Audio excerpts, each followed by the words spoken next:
Hello and welcome to the online class of English for class 9. Today I am going to teach you the poem Rain on the Roof written by Coit Skiddy. And what are we going to learn about the poem? That we'll get to know by first reading about the central idea of the poem. What is the central idea? That it is the rain that brings the maximum happiness to the poet. What kind of happiness is it? That he gets lost in his dreams and fancies when he listens to the pitter-patter sound of the rain. Then we get to know about the aims of the poem. What are the aims? To know about the bounties of nature. Bounties of nature means abundance of nature, that is the beautiful nature, rain here. Next we are getting to know that rain brings the fancy world for the poet. Why fancy world? Because he gets lost in his imagination. Let us come to stanza 1 of the poem. It is when the humid shadow hovers. What do we mean by the word humid? Humid means wet. Hover means to spread. So the poet is saying when the wet shadows come up or spread up in the air over all the starry spheres. Starry means full of stars. Sphere means the sky. So he is saying that complete sky gets wet and it covers the complete starry spheres, the sky that is full of stars. Then, and the melancholy darkness. The word melancholy means to be sad. So, the melancholy darkness means sadness. The darkness of being sad is spread around and it gently weeps in rainy tears and it cries down in the form of rain. What a bliss to press the pillow. Bliss means to be happy. So, the bliss, that means the happiness. The poet gets this happiness of pressing the pillow when the rain comes in the cottage chamber bed. Cottage means a hut, chamber means a room. So when the rain comes and the poet is lying there in his cottage chamber, that means in the room of his hut, he gets very happy to press his pillow and lie listening to the patter of the soft rain overhead.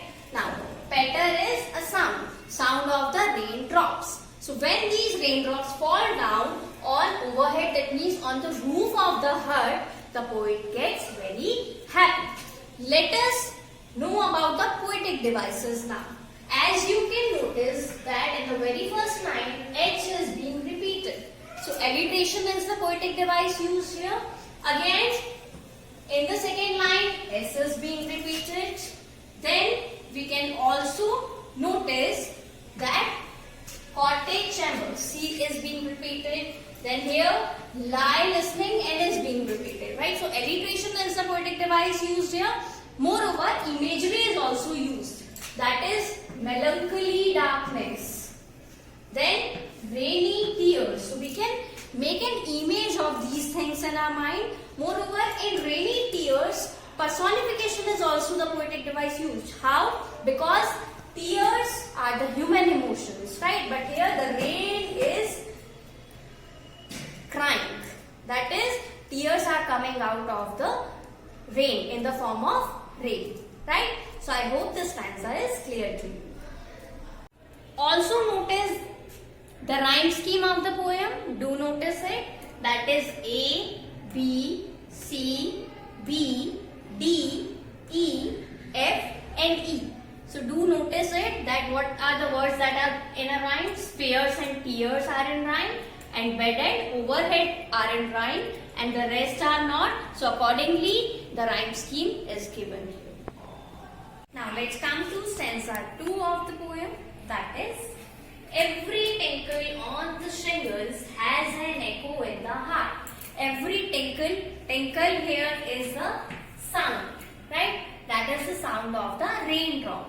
On the shingles may refer to a little rock or a stone on which that rain drops. Then has an echo in the heart. Echo means the sound is echoing around.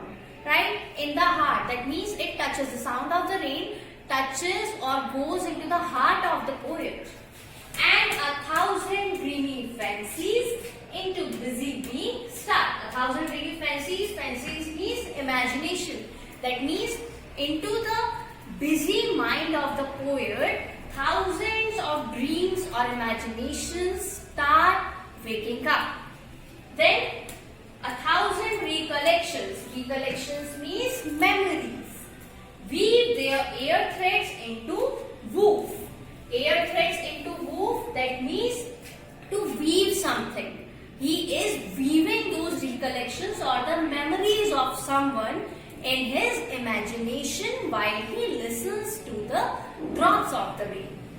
As I listen to the patter, again the sound of the rain upon the roof. So what he is doing in this stanza, he is listening to the sound of the raindrops on the stones and the sound is echoing in the heart. What happens next? That thousands of dreamy fancies, that means thousands of imaginations come up to his busy mind, and he can also recollect the memories and he can weave those memories like in the air.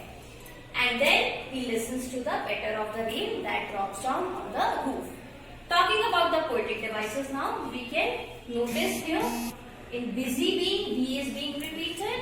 So alliteration is the poetic device used. Dreamy fancies, here the poetic device uses imagery again, right? And air threads into woof, again imagery is the poetic device that is used here. Talking about the rhyme scheme, you can notice that rhyme scheme is A, B, C, B, D, E, F, E. Why? Because heart and start are also in rhyme, and here woof and woof are also in rhyme. Now stanza 3 of the poem. Now in memory comes my mother as she used it years ago. As we have read in the previous stanza that he is recollecting the memories, thousands of memories. So one of the most important memory that he is recollecting is of his mother, who is already gone before, and that means a long time has passed when his mother has left him. To regard the darling dreamers, ere she left them till the dawn. To regard the darling dreamers here means the loving children of her. She has left them, ere means long ago, till the dawn. Dawn here means early morning time, right? So she has already left them, the dearest children of her, alone till the morning time, till the early morning time. Oh, I feel her fond look on me as I list to this refrain. So her fond look here means her lovely gaze, the adoring gaze when she is adoring her children. That is the poet feeling, and he is listing it to his refrain, that means to his continuous memories that he is recollecting. So he is feeling that fond look, that loving gaze of his mother, which is played upon the shingles by the patter of the rain. So that love is being dropping or playing upon the shingles, that is the little stones lying there with the patter, the sound of the rain drops, right? So what are the poetic devices used here? First is alliteration. In darling dreamers, D is being repeated. Also darling dreamers is imagery, right?